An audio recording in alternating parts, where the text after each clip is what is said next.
Mac.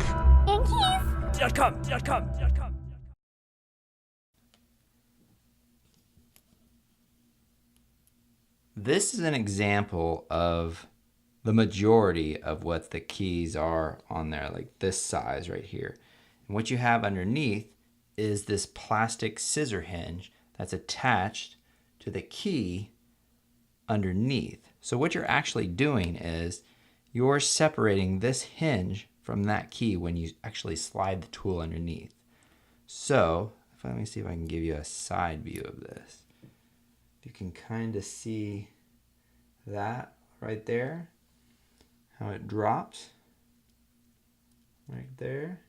So what you're actually doing when you're separating the two, you're taking this tool and you're sticking it inside this little fold right here.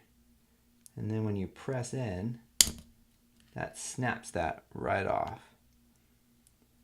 So that's why it's important to go in on the actual sides of it and to think that that fold will be somewhat centered in that key. So if you slide your toothpick, paper clip, or whatever it might be, think that you need to remain in the center of this key.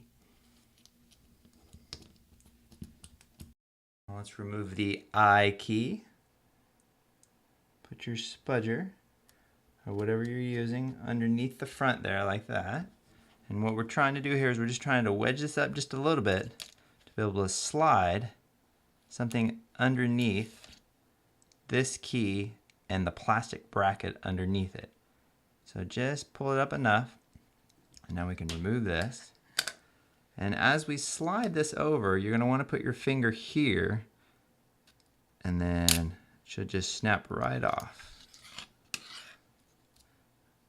And just set that to the side.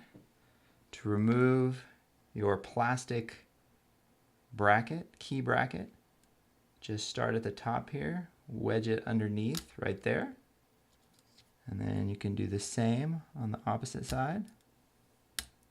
And it should just pop right out like that.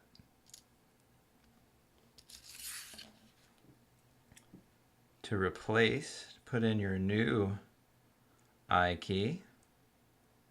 Take your bracket, place the bottom side in first. It should just snap right in and just falls. And then snap the top part in.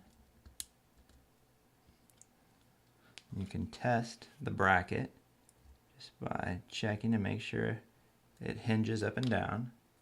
And now you take your I key and just place it on the top there like that, and you push down, and you've replaced your I key. Mac. And keys.